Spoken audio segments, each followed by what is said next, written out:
Coming on Teachers Talk Radio.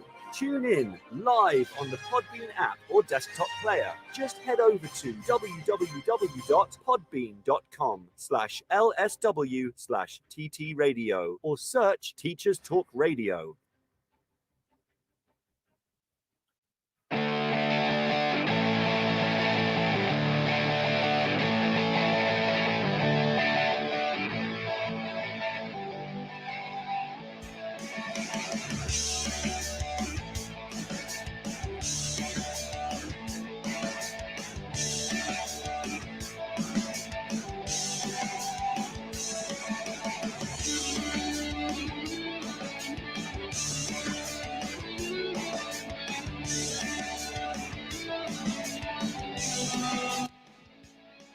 Morning.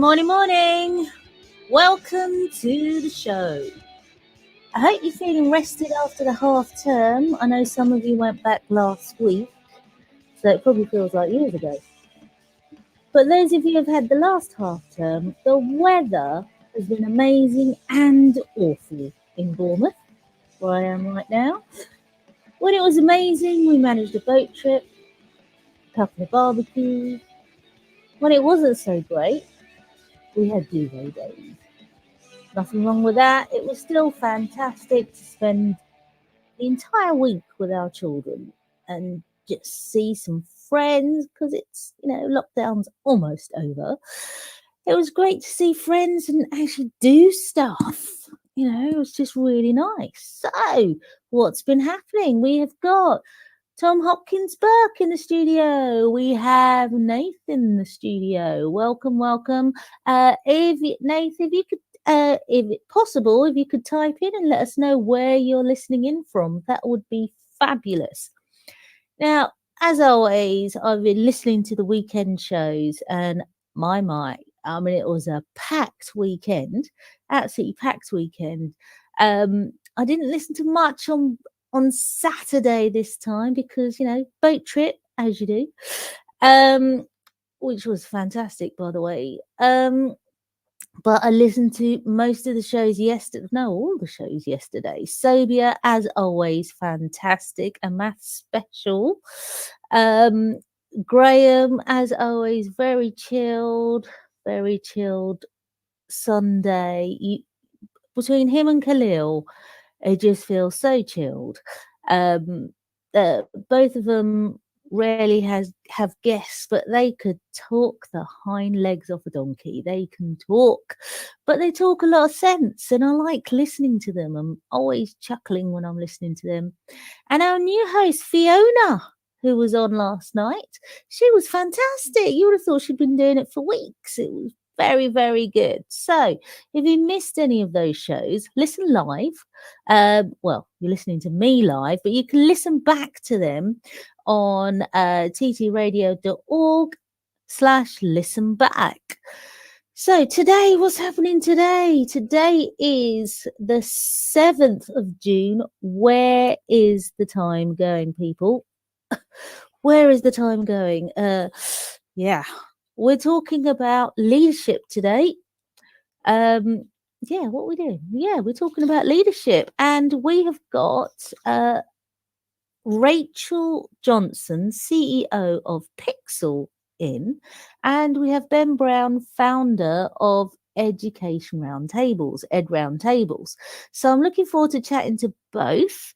Who else we've got in the studio? We've got Impurity 71. Let us know where you're listening in from. Just message in. Let us know where in the world you are. Like I've said before, we've got listeners from all over the world. Now, headlines. Now, this is before I even look at the papers this morning. But this weekend, it's almost like every week there's some kind of debacle with this government. Pretty interesting. Matt Hancock, the same Matt Hancock when interviewed, this is Matt Hancock when interviewed by Trevor Phillips yesterday about leaving the borders open to India, said, I don't recognise those figures. Trevor Phillips replied, they're your figures. How this man is still in a job, I have no idea. De Niro has entered the live studio. Wow. It's Ben here, looking forward to chatting. Oh, hi, Ben. 71, 2 years older. Yay, you've got someone 2 years older than me. Yeah, it'd be good talking later, Ben. Yeah, so Matt Hancock said on Sky News that the spread amongst children does have an impact on others. Now, this is a complete U-turn to what he's been saying the last year, and reasons for not vaccinating teachers earlier, and reasons for not getting students to mask up. I'm so frustrated listening to this because he just says it as though it's just the lies just drip from him. I know I'm being very political and very opinionated, but this is factual. Okay, so this is factual. 10th of August last year, Gavin Williamson said to the BBC, there is little evidence of coronavirus being transmitted in schools. 24th of August, the Deputy Chief Medical Officer last year, Jenny Harries, said pupils are more likely to be hit by a bus than catch coronavirus. Are there suddenly an explosion of buses? So now they are moving on to vaccinating kids who are over the age of 12, but they still haven't vaccinated all teachers. Now, I know, Tom Hopkins Burke, you had your first vaccination yesterday, your first jab yesterday. I've had my second jab. I've had both my jabs, but kind of feeling a bit guilty about it, actually, because I work from home and I don't really need to go outside the house, really, apart from to pick up my kids from school. But you're all teachers, they're on the front line in front of kids that aren't masked up, and kids, you know, when I worked in schools, I was always getting sick. So it does worry me that this government still has no plan to vaccinate all teachers ASAP. So Matt Hancock, massive U-turn. But you know what? That's become not a big deal anymore, hasn't it? Yeah. Not a big deal anymore because this is what we're used to. Okay, so let's have a look at the headlines. Right, the Daily Telegraph says Hancock hints at delay to reopening. Does he do hints? The Daily Telegraph leads on Health Secretary Matt Hancock's comment that the government is absolutely open to delaying the easing of COVID restrictions in England beyond 21st of June. Now, with this Delta virus, which is 40% more catchable, don't know what the word is. Come on, someone help me out here. It's more, I don't know, you're more able to get it. What's the word? That's the word. I knew you'd help me out, Tom Hopkins Burke. Transmissible. I know Graham was saying this yesterday. It's not just, oh no, that's Ben. Both of you said it at the same time. It's never just Tom, it's Tom Hopkins Burke. You have to say it like that. It's a bit like anyone called John. They're never just John, are they? Okay, the Daily Mail. There's a lovely picture of Harry and Meghan with their new baby, Lilibet. Why is it? They're so mean. New baby Sussex, given Queen's family nickname, but did they even ask her? What is wrong with these people? You know, has the Queen now got a patent on her own name? Or maybe she has. But yeah, why not just be nice? There's a new baby in town. UK, this is the Red Eye, the Independent. UK in race to stop variant spread of long COVID. The UK is in a race to stop the Delta variant spreading long COVID, the Eye reports. Its bullet point summary of news lines focuses on the risks faced by young people with under 30s being invited to book the vaccinations this week. Experts are warning that younger people who have not yet been jabbed risk contracting long COVID. The paper reports. I didn't say the baby reports thing. It's still too early for me. Lots of people entered the studio. We've got Farhan Shah. Welcome. Oh. We've got Farhan Shah. We've got Adrian McLean.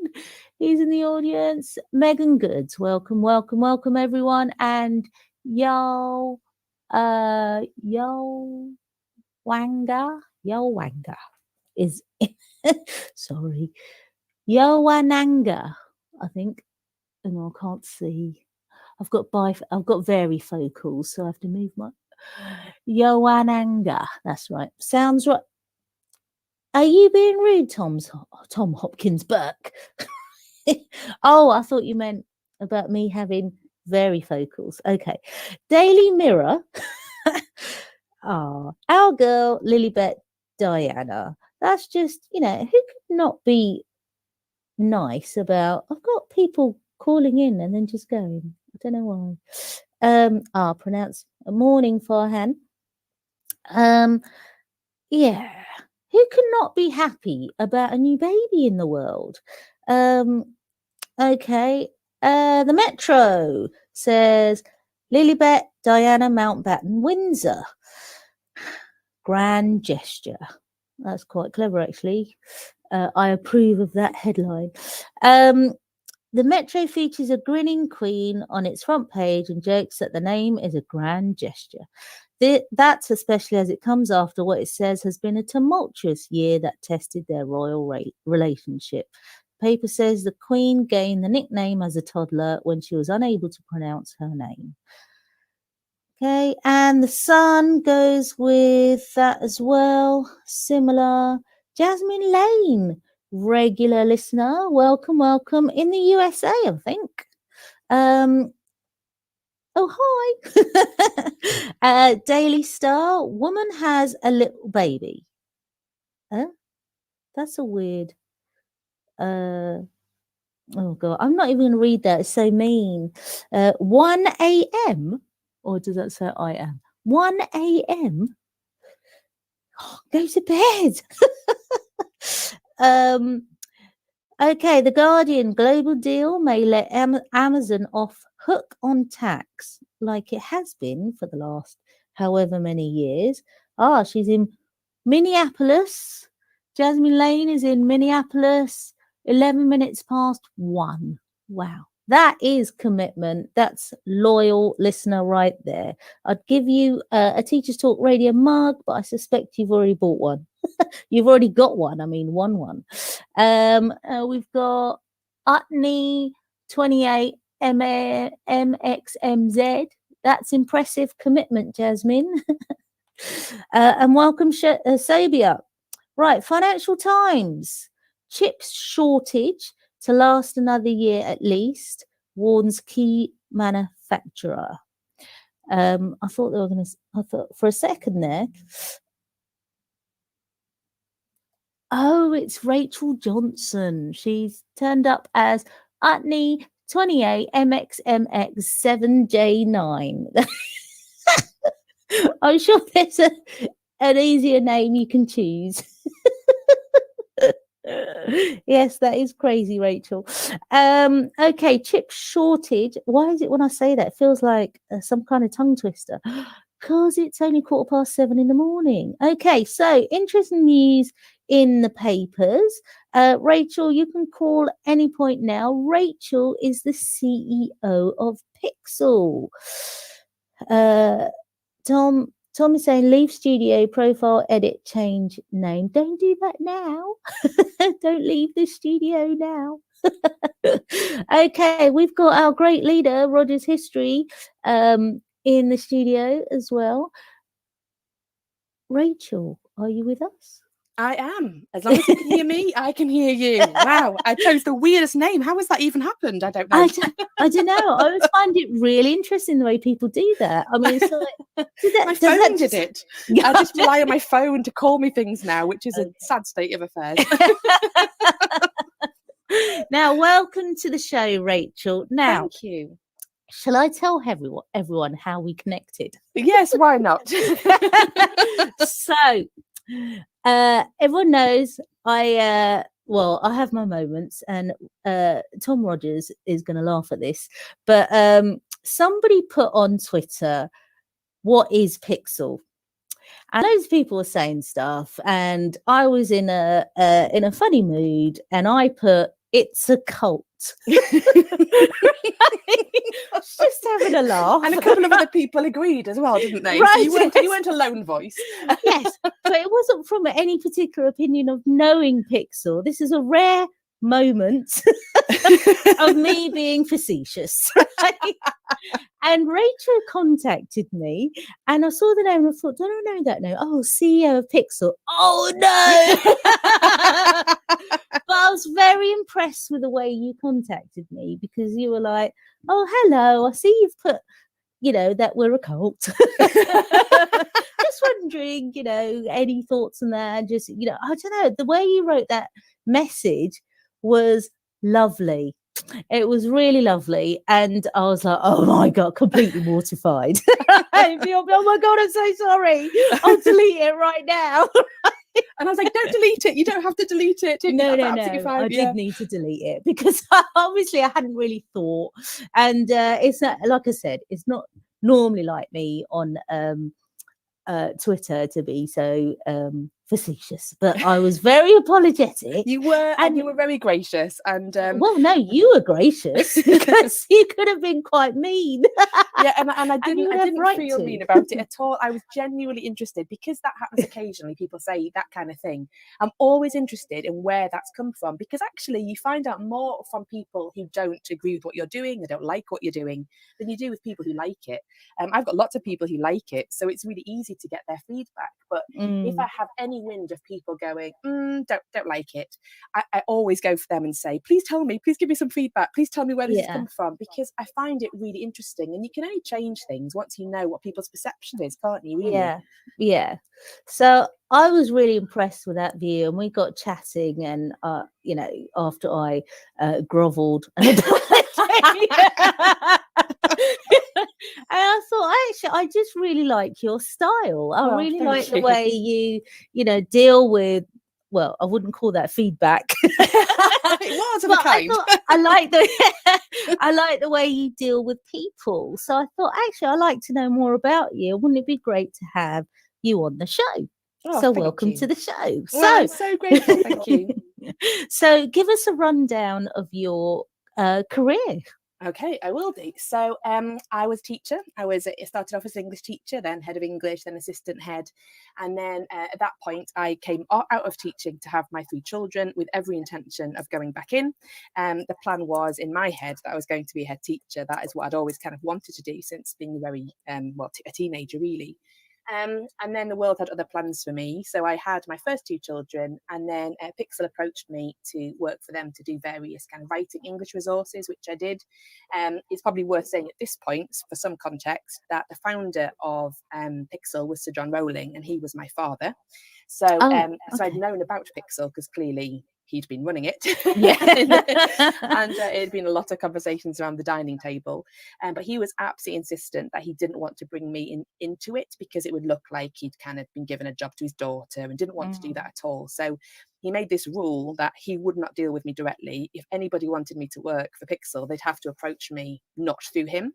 And do it independently, which is what happened.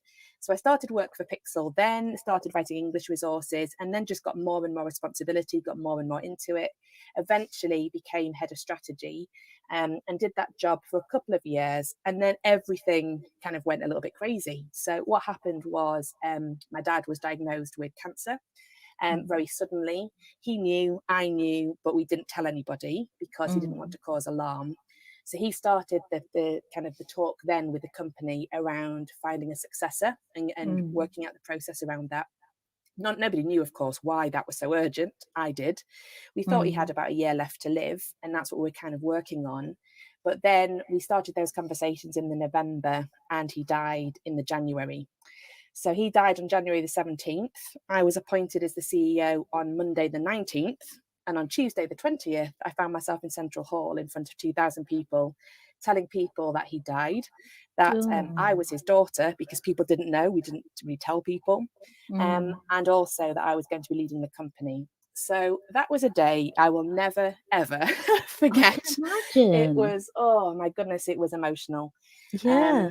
So that's how I started this particular journey. This wasn't what I'd ever planned, but it's when I realized that he was dying, and when I realized that we would be finding a successor, I knew that I wanted to be involved in this company, because I believe in it. I've always believed in what it's trying to do. I believe in the people that I work with and for, and ultimately we serve schools, and that is what drives me, serving teachers and leaders and people ultimately. So I took it on, but I've got a husband who had just started his headship, and I've got 3 small children. So it's been, and I live in Northumberland, and the office is in London. And then the global pandemic happened. So actually, that's quite ideal then, isn't it? Because then you can Zoom. Childcare, brilliant. Yeah. not away 2 days a week. So that's how I am where I am now. So I've been doing this job for 15 months, and it has been like everyone else's journey, I guess, a bit of a roller coaster in the past 15 months. But I love what I'm doing, and I believe in what I'm doing, and I'm learning a lot of it as I'm doing it. As I guess a lot of people out there will testify to when you take on a leadership position in those kind of circumstances. But yeah, so that's me. Wow. I can't get over standing in front of all those people and saying that just a few days after your father passed away. Yeah, it was really, it's a surreal experience. And Dad and I talked about the fact that I was going to go to London and lead that meeting, whether I was appointed or not. I was going to go and lead the meeting. So he knew that when it was getting near the end, that's what I would do. So I knew I'd gone there with his blessing, and I took my mum, she came too. But the atmosphere at the end, we basically carried on a business as usual for the whole meeting, just kind of usual stuff. And then in the last 10 minutes, I kind of did my little tribute to my dad. And I finished, and I turned around and I went and sat back at my seat. And the person next to me said, "Rachel, look." And I turned around, and the entire place was on its feet, clapping and crying, and oh goodness, emotional. Oh my. Yeah. So it was quite a moment. And that moment was the first and last time I've been in Central Hall in front of our normal meeting, because then the pandemic happened. So even that is quite strange, that was the moment that I kind of became the leader of the company, and I've never been physically back in front of people since then. But special memories, and very poignant memories as well, really. And so I continue the legacy, I hope to do it justice. Fantastic. Okay, so what is Pixel? Good question. Well, that's when our whole friendship started. It's not a cult. It's not a cult. No, it's not a cult. Although I will touch on that, because I think I know where it comes from, and it is worth mentioning. But basically, we're an organisation that works with school leaders and teachers across primary, secondary, post-16, and alternative provision units as well, and hospital schools. And basically, we group together to do 3 things. The first thing we want to do is to improve life chances and outcomes for young people across the country, regardless of background. The second thing we want to do is empower and equip school leaders in order to have influence. And the third thing we want to do is help those school leaders and teachers help young people be the agents of change. So in short, we believe in currency, so getting young people what they need, both character-wise and in terms of results that they need. Character, about who they are and who they're going to be, and also culture in schools and in society as a whole. So we do that really through doing 4 things. We put on events, we have leadership development, we have a lot of networking events where we connect people across the country to help each other, and then we also produce a lot of resources and strategies, so that we're not just saying to schools, you should do this, do it yourself. We're saying, reading is a key issue. Here is our reading package. Here's our reading canon. Here's everything you could need to save you the work for you to start that in school if you want to. So that is what we do. And we're about a network now of about 2,700 schools across the UK, Northern Ireland, Wales as well, and some overseas too now. So yes, that's in a nutshell, that's what we do. That's a lot. It's a lot. The cult thing is, what's interesting about the cult thing is we have these meetings, or did have in the old world, these meetings in Central Hall in London, an amazing venue. And it's actually a church. It's a Methodist church, but lots of companies go there. It's where James Corden films. It's where the New Year's Eve celebration is filmed with Robbie Williams and all those famous people. So we hire that building. And often we have a kind of big motivational speech at the beginning. We have motivational videos. We might have a school choir singing. So the kind of feel of the whole place, there's a massive buzz about it. People are really excited, up for it and positive. And they come out of those meetings wanting to change the world. And I think that is what is sometimes interpreted as a cult. And also, I think because our official name is the Pixel Club, I think people have associated that and club and kind of thought it's a bit of a niche thing where it's a bit evangelical. That's another word people have used for it. But it's just people being really excited about changing education. And I think at the minute, I think it's always been the case, but when you have lots of people in a room who are excited about education, like school leaders and teachers, they give off a lot of energy. And so it feels really exciting, and people have missed that in the pandemic. But I think that's where the kind of the cult comments come from. I think it's that. Yeah. Okay. We've dealt with that now. Yeah. So what's your philosophy of leadership? So I believe the three things that I personally live by and our company lives by is integrity, humility, and kindness. I think those three things are absolutely crucial. I think they're very easy to say, and I think they're quite difficult to live and to do. I've always been somebody who's wanted to walk the talk, and if I don't, I want people to pick me up on it, and I do want people to pick me up on it when I make mistakes, when I don't behave in the way that I'm heard speaking about. It's really easy to stand on a stage or to go on a radio show and to say these things, but the people that work with me and for me, they know if this is true or not. And if they ever thought this wasn't true, I'd expect them, I ask them to phone me and say, Rachel, you said this, but actually you didn't do it there. You didn't make me feel good, or I didn't understand, or you weren't clear. So my philosophy of leadership is that you have to have integrity, you have to have humility, and kindness is absolutely critical in all of it. But that also means that you can't shy away from having difficult conversations. And I think that is one of the most difficult things about leadership, is being honest and addressing things that are difficult to address but have to be addressed. And that's why we got talking, really, because I was really impressed with the way you dealt with my comments. And you mentioned radical candor in the past. I mean, for those people who are not sure what radical candor is, can you explain what that is? So radical candor came from a lady called Kim Scott, who's worked for Google and various places like that. And she basically said that there's an art to leadership. And the art to leadership is that you have to care personally and challenge directly.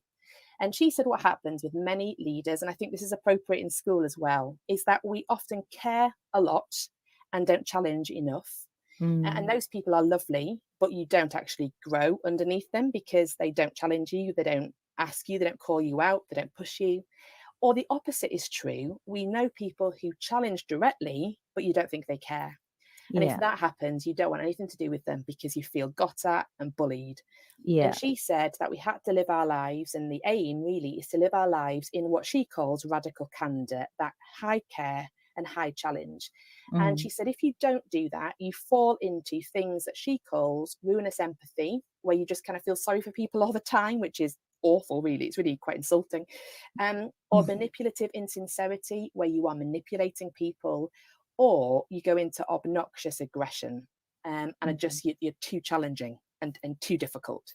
And so it's a really difficult balance. But ever since I read this book 2 years ago, I made a commitment to myself that I would always try and live in radical candor at work and at home, and make sure that my care was as great as my challenge. But with me, it was the challenge I found more difficult. The care comes easily to me. The challenge, I find challenging people, I did find that very difficult. And it's interesting, isn't it? Because I mean, in leadership, it's important to challenge. It's important to, and usually what I find is I'm a big fan of Myers-Briggs, and I find those that are quite empathetic are very good at, like you say, caring and supporting. But when it comes to that challenge, having those difficult conversations, they tend to be people pleasers, so don't want to upset anyone. as well, but they end up, nobody wins in that situation. And people pleasing, I mean, people call it, don't they, the disease to please. And it's something that I think I would have said that I struggled with. I think you're absolutely right about the people pleasing and the empathy, and it stops you challenging. But I read probably maybe in February a new book by a lady called Emma Reed Terrell, and it's called Please Yourself. I'm not sure if you've read it, but it's all on people pleasing. And she basically says that actually people pleasing is a desire to organise the reactions of other people and avoid the discomfort that their dislike brings up in you. Yeah. And so actually people pleasing is a strategy designed entirely to keep you in control, wrapped up in this kind of veneer of pseudo generosity. But it's actually not. It's not what you think it is. So I always thought people pleasing was because people were kind and wanted to help. But actually, what she says is, it isn't that. It's actually giving yourself less attention to give other people the perception of giving them more attention, but you're actually trying to control their reaction. And it really brought me up short when I read that, because I thought, I've never had it explained to me like that. Yeah, I never thought of it like that, because that's what it is, isn't it? Because if you're a people pleaser, you like harmony.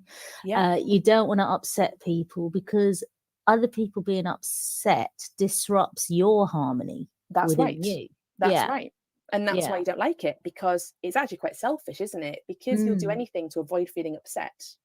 You people please to avoid that uncomfortable emotion. Yeah. And she says that actually you're saying yes, which is what people pleasers do all the time. Saying yes is completely meaningless if no has never been an option. And I thought, you know what, that is right, isn't it? If I say yes to everything, then my yes means absolutely nothing. Whereas now that I've cracked this a little bit more, when I say yes, I'm wholeheartedly in, because if I didn't want to be, I'd say no. Yeah. And so people know where they are. That's really difficult, because no one teaches you that. Certainly no one taught me that. I'm not sure if you had come across this earlier in your life.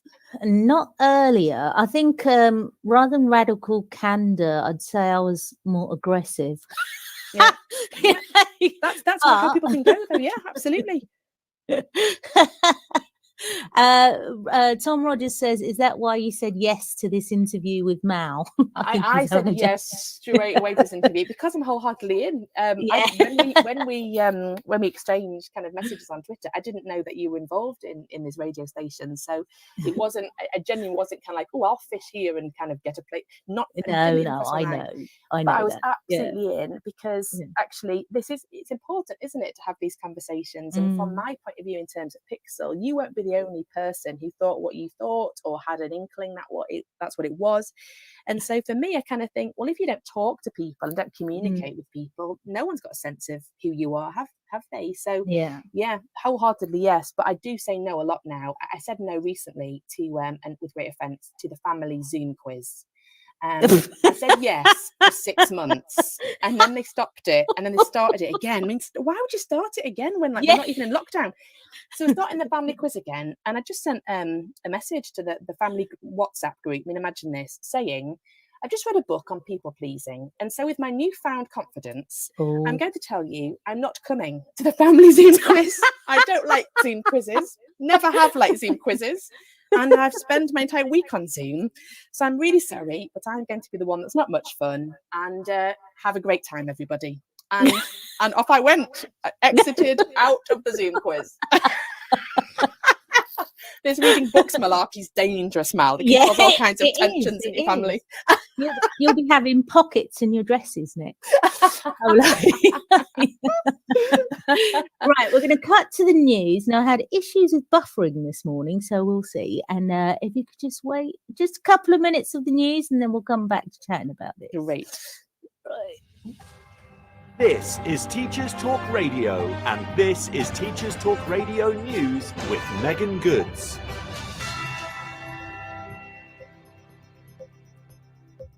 This is your latest Teachers Talk Radio News.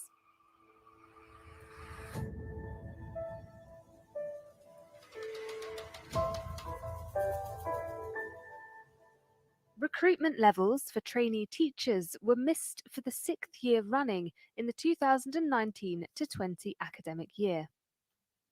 Following the last year, however, they are expected to increase, with the Welsh Government believing the pandemic has highlighted the importance of the profession.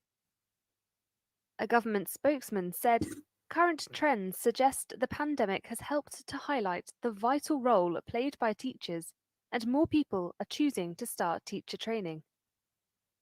Senior Policy Officer for the NEU, Mary van den Hovel, also said she believes lockdown has helped the image of the profession, but that it was too early to know the exact impact.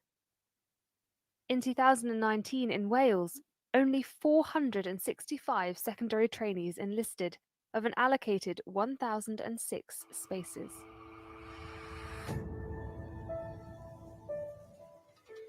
The Labour Party has called the government's £1.4 billion catch-up plan inadequate. The Shadow Education Secretary, Kate Green, said she was shocked at how little the plan contained, describing it as a betrayal of our young people, and stated that Kevin Collins's resignation makes it clear that the government's education recovery plan is totally insufficient to help every child bounce back from the impacts of the pandemic.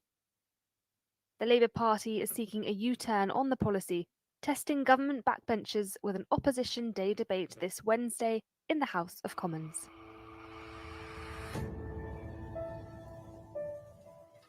Gavin Williamson has urged families to ensure they complete COVID tests before returning to school following the May half-term holiday.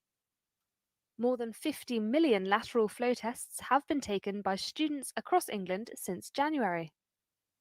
Williamson said he was hugely grateful to the families, students, and all those working in education for their role in making it happen. Despite the continued testing regimes, concern is still mounting in schools surrounding the Delta variant, which is thought to have a 40% higher transmission rates than other COVID variants. That was your daily education news briefing. Welcome back, Rachel. Thank you. I normally have some cool music now, but it's buffering. We could hum, maybe. But never mind. We could hum never in mind. harmony. I create our own music. Don't encourage me. Sure, it's what the listeners need at this time of the morning. That'll wake them up. Okay, so we've been talking about radical candor. Now, how different do you think that is to what I call assertive leadership? Is it similar, or is it meatier, or how different do you think it is? I don't know, really. It's an interesting question. I think assertive leadership might be something kind of underneath this. I think I think radical candor might be a tool to use in that kind of area, because I think, I mean, leadership is difficult, isn't it? Because you have people have different personalities and different ways of approaching things. But I think one of the things that is common, or can be common, is the way that we give feedback and receive feedback. And I think that is at the heart of what radical candor is, really, which is being able to give feedback, but being able to take feedback. And I think when it only goes one direction, then the person who's giving the feedback can be assertive and can show assertive leadership, but the person who's receiving it doesn't always feel assertive back. And that's why I think it's so important in schools, in business, in life, really, to be able to give and receive feedback. And I think we are, even in this book, actually, it talks about, in the Radical Candor book, it talks about giving feedback, but it also talks about how you receive it. And it talks about how you go and find the people who don't agree with you. You find the people who have an issue with you, who don't like what you're doing, and you ask them, because you do learn more from people who don't agree. And lots of big companies across the world find the people, kind of the dissenters, and ask them what they think. And they end up being better people with a better product, ultimately, from that feedback. So I think radical candor is a tool. And how would you define assertive leadership? I think it's like you say, it's kind of, it is one way. I tend to deal with the individual, and radical candor sounds more like a culture. Yes. And I mean, the foundation comes from the individual. And if you're a leader in a school, for example, then you're setting the scene so you can build that culture, Yeah. but it's generally more with the individual and dealing with their people pleasing and dealing with their own self awareness. Sobia's got a question. What if in schools you don't respect someone's leadership because they don't model behaviours themselves? Well, that's a really interesting question. Brené Brown has got a lot to say about this. And she basically, and others now, say you only take feedback from people you respect. Which is interesting, really, because if you don't respect somebody and they're giving you feedback, then you aren't going to take it anyway, which is exactly what Sobia's question is around, really. I think when I have worked for people who I haven't always agreed with, I haven't always liked their leadership style, but I would say now those are the people that I've learned the most from. Not because they gave me feedback, because often they didn't, but because I watched and I thought, when I do it, I'm not going to do it like that. Yeah. And I think sometimes you can watch people who are modelling behaviour that you personally wouldn't want to model, and then start growing yourself and asking yourself, what is it about them that is irritating me? And what is it in me that's having that reaction? And you know, Mel, because you're a coach as well, but I've had coaching for the past 15 months. I felt it was really important after the way I came into this leadership position. But the content of those coaching sessions is always about how I am reacting to somebody or something else, and what it is in me that is being triggered or is uncomfortable, and then I address the thing in me. So I think, Sobia, what I would say is you don't have to respect people's leadership. You don't respect is something that is earned. You don't have to give it if you don't think it should be earned. But I think the more interesting question is, what is it about their leadership I don't like that I'm not going to do? And what is it about what they're doing that is rising in me a discomfort that I need to address? Because you can only ever change yourself. That's what I've come to the conclusion of. I will do everything I can to change me. I can't change other people, other people's reaction, other people's behaviour. I can try, but I'm responsible for myself. And if I can change me, that's a pretty good place to start, I think.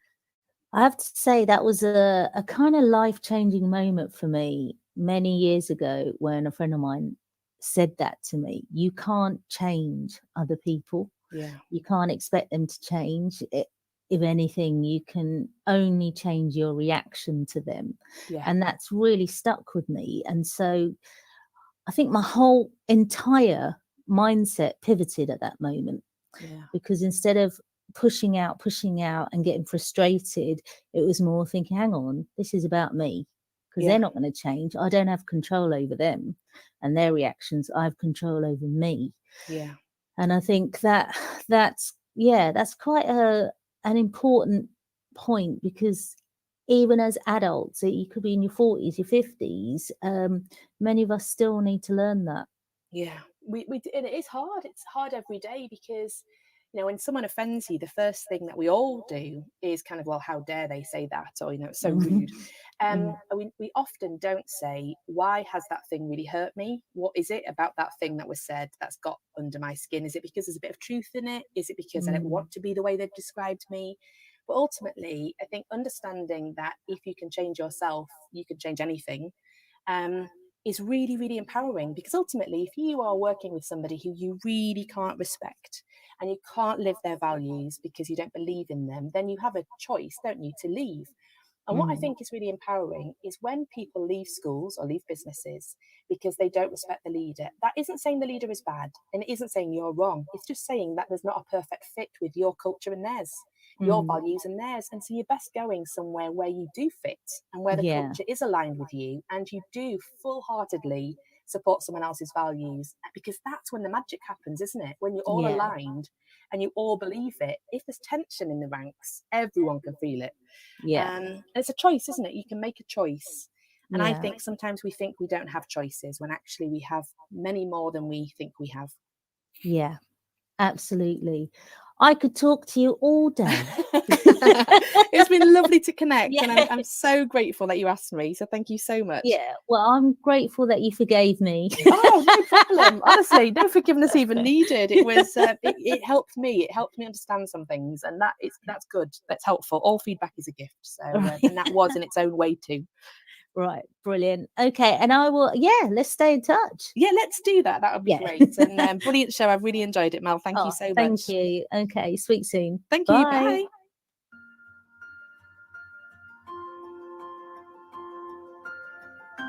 Introducing Amanda Davey. Amanda is one of the first specialist teacher assessors for dyscalculia in the UK and offers dyscalculia tutoring and bespoke training for schools. With 26 years of teaching and tutoring experience in the UK, Amanda offers specialist online tuition focused on building confidence and developing skills.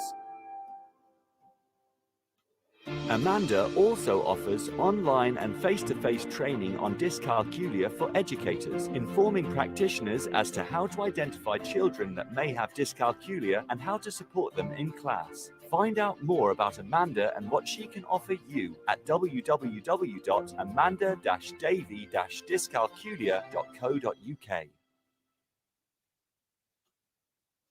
Okay.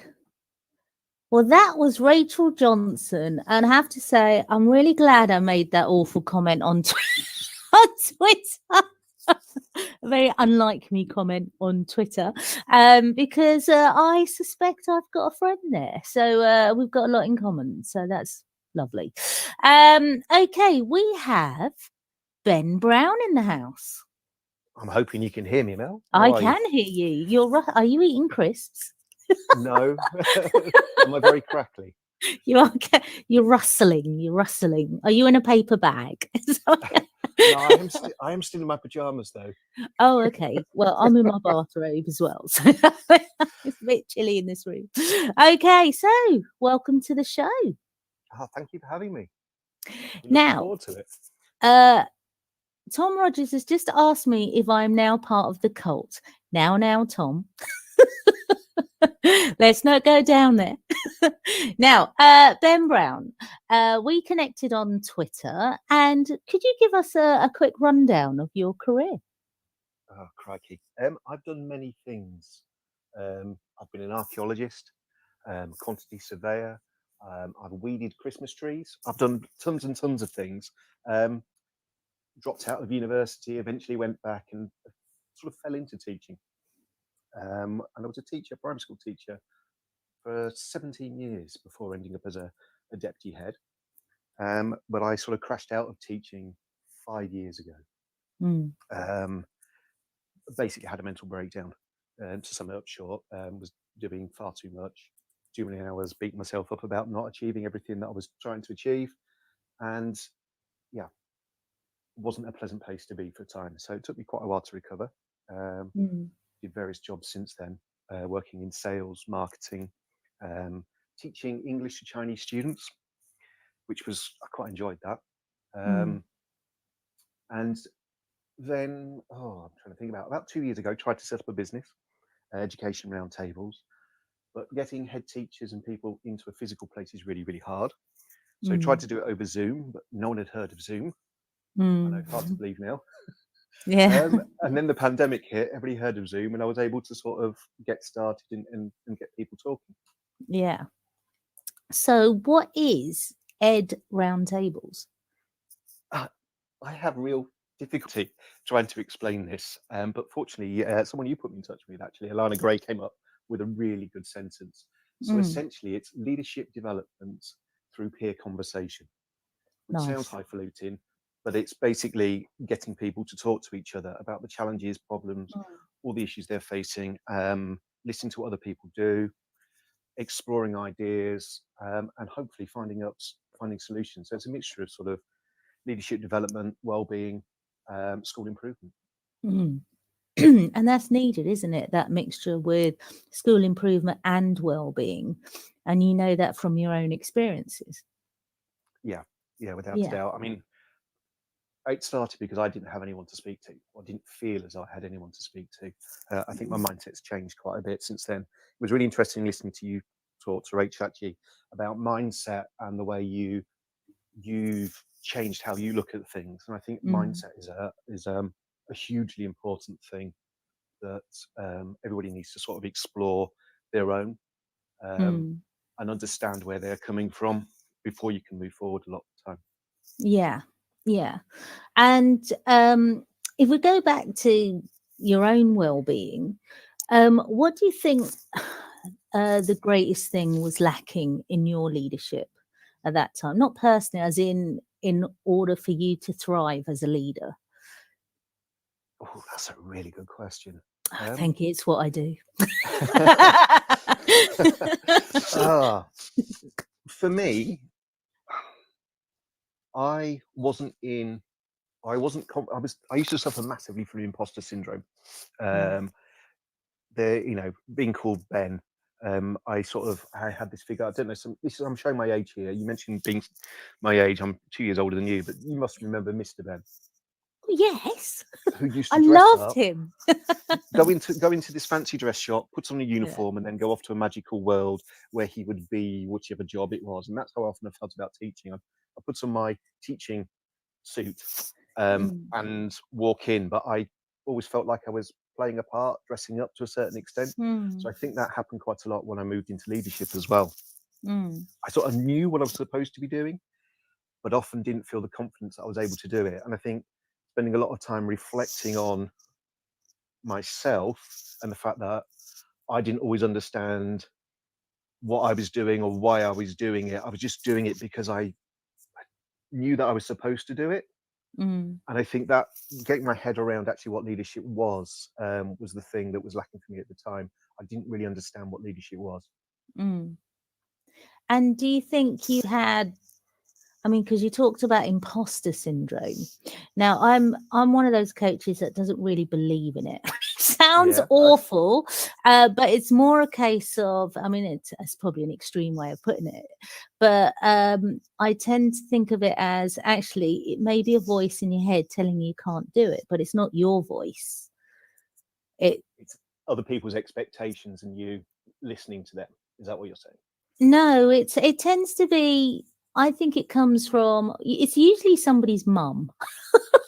It's usually the parents or an awful boss you've had in the past that tells you can't do something. It might even be an older sibling, that tells you cannot. And so I always say, listen to your own voice, because where's this voice coming from? It's not yours. So rather than an imposter, it's an external person, and deciding whether to listen, it's your choice to listen to them. Yeah, I like that. I mean, I have a mug that I drink out of in the morning. And on the front of it says, just get out of your own damn way. Because you know that there is a voice, whether it's imposter syndrome, whether it's something else. There's sometimes that voice in your head that says, what are you doing? You can't do this. just like, don't even bother, put it off, go and do something easier instead. And I think that sometimes gets in the way of us doing what we're truly capable of. Yeah. And so if you had a magic wand and you went back, what would you do differently? For me, leadership is about trust, relationships, and communication. I think those three things. You have to establish trust with actually everybody, because if you don't trust people, then they don't believe in the same things that you necessarily believe in and what you're trying to achieve. And you need to be able to get buy-in. And you can only get buy-in if you communicate clearly. And that's something I didn't particularly do. I don't think I was always a particularly clear communicator. I think sometimes I'm still not. I do try, but it's trying to get your vision across clearly to people, as well, is really massively important, so people understand what it is you're doing, why you're doing it, the purpose of it. Yeah. And so with Ed Roundtables, what made you set it up? I think there is sometimes a lack of intimate space for leaders. And it sounds, I don't mean intimate as in anything other than a safe space where people can actually speak. As a head, particularly, it's one of the loneliest jobs. I mean, you're probably CEO, Rachel will tell you, CEO of the business is probably the same as well. When you're at the top, lots of the decisions come your way. And you don't often have anyone to share to, and you've got your own doubts, your own fears, and all those sorts of things. No one to discuss them with. people find it really hard to just speak about them Mm. with people they lead. In schools, we have a culture of competition. So sometimes leaders don't feel they can speak to other people within their local authority or within their MAT and share those ideas.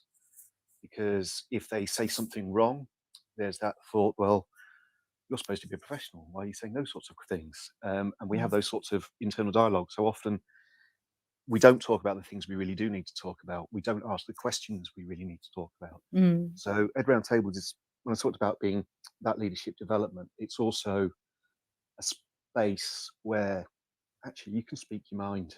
If there is something that is really bugging you, or you've got something, it might just be a rant, sometimes it's a problem, sometimes it's a challenge, but if you've got that space where no one else is going to ridicule you, point fingers, blab, or do any of those other things that puts doubt into your mind, Mm. then you can actually overcome a lot of those challenges. Yeah. And that peer support is so important, isn't it? I mean, I think we've spoken before. When I was working in a toxic school, there was myself and 2 other assistant principals that shared an office. And thank God we did, because that office was like a safe space. I mean, it felt like we needed cushions along the wall and everything. It felt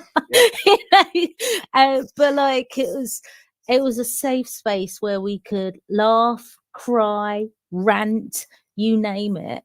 And if it wasn't for that, I'm not sure some of us would have survived it, because it was when the whole world is telling you something is white and something is black, you need that safe space to know that actually I am right, I am going in the right direction.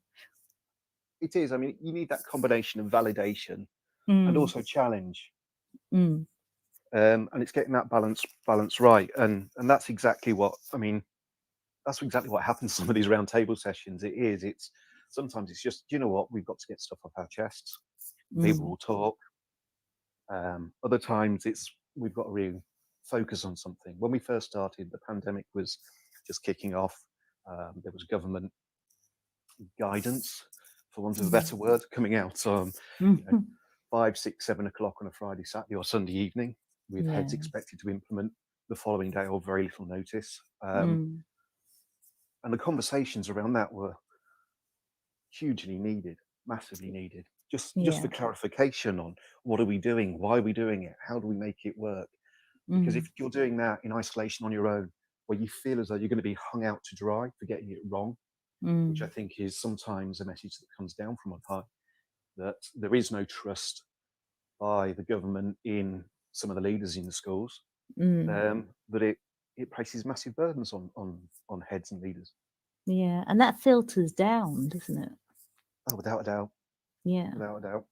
And the atmosphere that can cause, because that lack of trust means that, well, I need to approve all the time that we're doing a great job, and then they push that down to the staff and the teachers. You need to prove you're doing a good job, so then I can prove that I'm doing a good job, and it's like this vicious cycle of stress.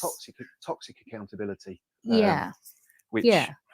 I mean, accountability is needed, but there are so many different ways you can do it. Yeah. And unfortunately, we're in a situation where toxic accountability seems to be the flavour of the I won't say month, flavour of the decade. Yeah. I have to say, I'd say since 2010, especially, and we all know why.